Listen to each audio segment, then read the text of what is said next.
जय सिया राम। कई बार मैंने आप लोगों से यह आग्रह किया है कि महाराज जी ने जिन कविताओं का सृजन किया और जिनको संकलित करके एक ग्रंथ बनाया गया राम गुण गाऊं, उसका पाठ अवश्य करें। तो उससे मेरा तात्पर्य यह था कि आप महाराज जी को भी बहुत डीपली जान पाएंगे और संतों के अंतर हृदय में झांकने के लिए यह एक विंडो के समान है और इससे हमारा साधना पथ भी प्रकाशित होगा। तो आज मैं यह चाहती हूँ कि महाराज जी ने क्या महसूस करा इन कविताओं के प्रकाशन के समय, तो उसको मैं आपको पढ़कर सुनाती हूँ। इसका शीर्षक है अकवि की कविता। राम किंकर। मेरी कविताओं के संग्रह और प्रकाशन का संकल्प वैसे साधक साधिकाओं के हृदय में कई बार उत्पन्न हुआ, किंतु उसे मैंने कभी स्वीकृति प्रदान नहीं की। पर इस बार उन्हें एक बहाना मिल गया। मेरी आयु के 75वें वर्ष को अमृत महोत्सव वर्ष के रूप में मनाने का आग्रह इतना प्रबल था कि उसे अस्वीकार कर पाना मेरे लिए संभव नहीं हो पाया।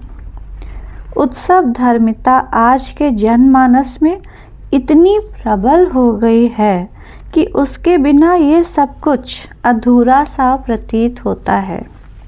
स्वीकृति देते हुए भी मेरा आग्रह था कि इसे व्यक्तिपरक न बनाकर राम कथा से ही संबद्ध किया जाए। अमृत तो श्री राम की गुण गाथा है।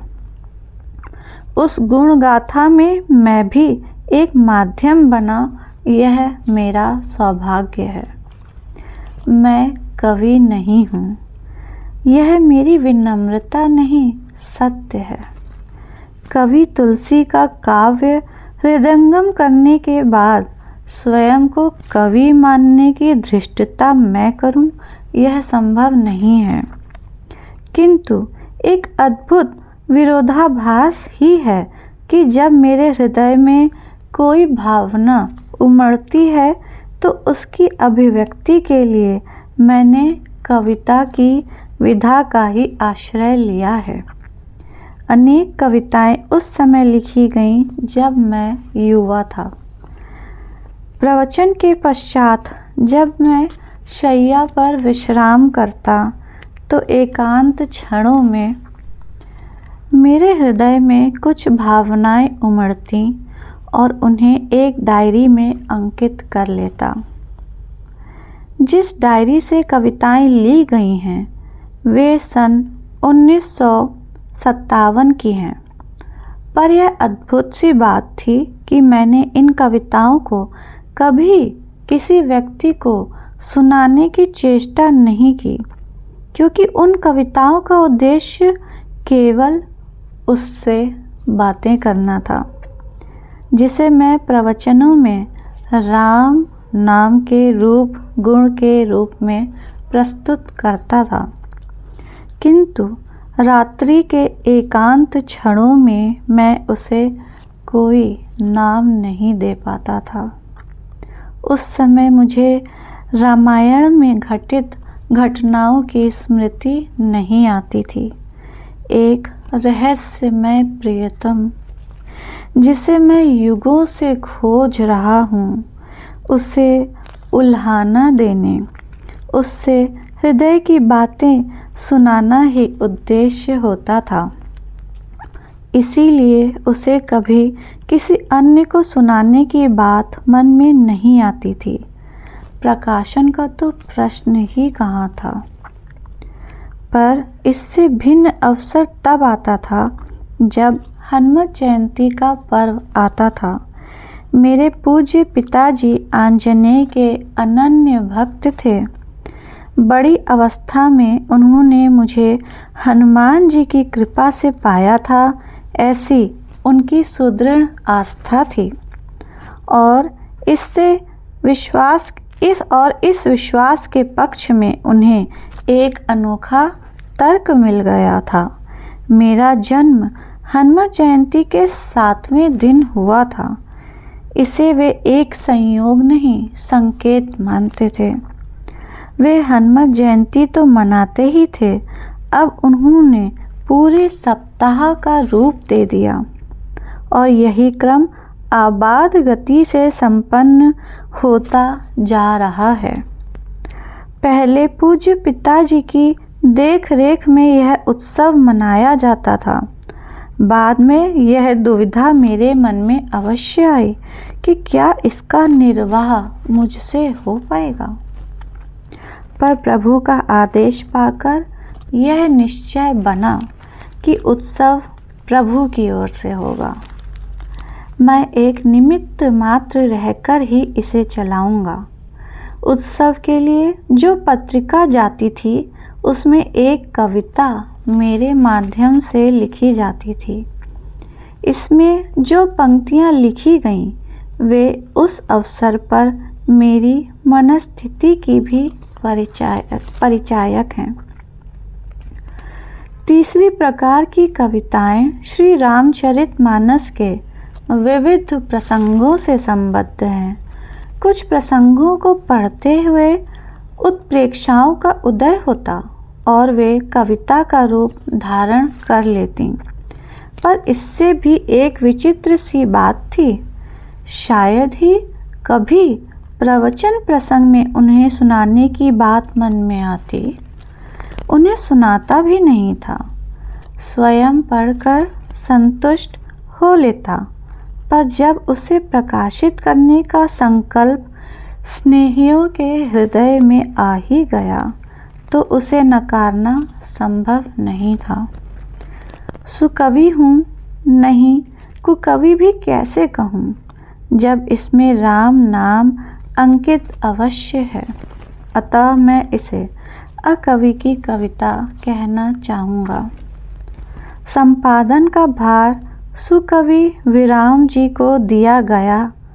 वे एक उच्च कोटि के कवि हैं। उनकी कई कविताएं मुझे भाव विह्वल बना देती हैं। उन्हें मैं बार बार सुनना चाहता हूँ। बेटी मंदाकिनी मुझसे पूछ रही थी कि संपादन का भार किसे दिया जाए।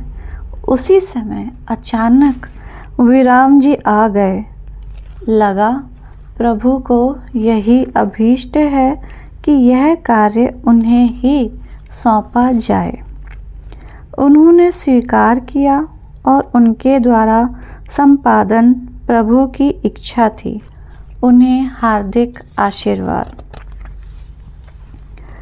इसी के साथ यह पूर्ण हुआ, लेकिन इसको पढ़ने के बाद ऐसा लग रहा है कि जब तक एक कविता ना पढूं तब तक कुछ अधूरा सा रह जाएगा। तो पहले से सोचा नहीं था कि कविता भी पढ़ूंगी, तो देखती हूँ कि कौन सी कविता पढूं।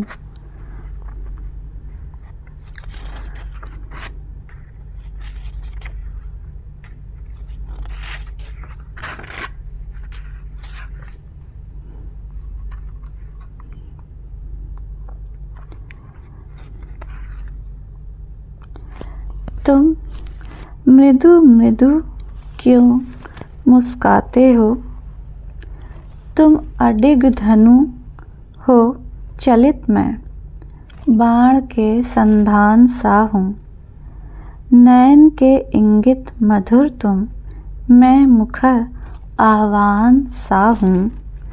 तुम अगुण दृष्टा सगुण मैं, खेलता लीला पसारे।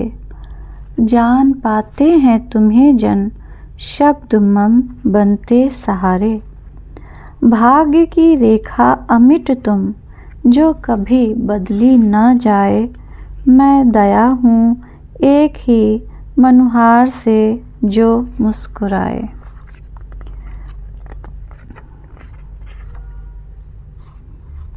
मन तो नहीं भर रहा है।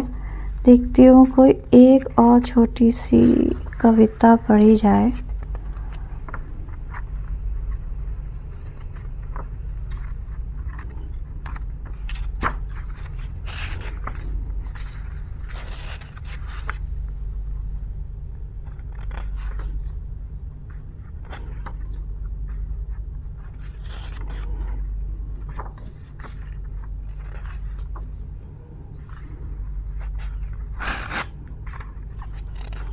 माफ़ी चाहती हूँ कि आप लोग को वेट करना पड़ रहा है। अमित उमंग राम रंग में रंगे हैं अंग, छवि दृग छाई हुई प्रीतम प्यारी की। बरस रहा है रस सरस सुधा से सना, ये हुलसी है प्रीत रसिक बिहारी की। कर कर ताल एक तारा रस घोलते से, बोलते हैं बोल जय हो अवध बिहारी की। पुलकित प्राण कौशलेंद्र मैथिली के संग, प्रीति में पगे हैं निज लाड़िले पुजारी की। सच कहूँ तो जब भी मैं महाराज जी से रिलेटेड कुछ कर रही होती हूँ तभी जीवन में आनंद का अनुभव होता है, लेकिन वीडियो की भी एक सीमा होती है। और आगे भी मैं आपके सामने राम गुण गाऊं ग्रंथ से महाराज जी की कविता लेकर प्रस्तुत होती रहूँगी। और आपसे विनम्र प्रार्थना है कि इसको एक की समझिए कि यानी कि चाबी, जिससे बहुत सारे ताले खुल जाएंगे। तो अवश्य इन कविताओं का आनंद लें, आप भी इसको परचेस कर लें और खुद से भी कविताओं का आनंद लें। इसके साथ ही विदा लेती हूँ। बोलिए सद्गुरुदेव भगवान की जय। जय जय श्री सीताराम। सद्गुरुदेव भगवान अमर हैं। जय सिया राम।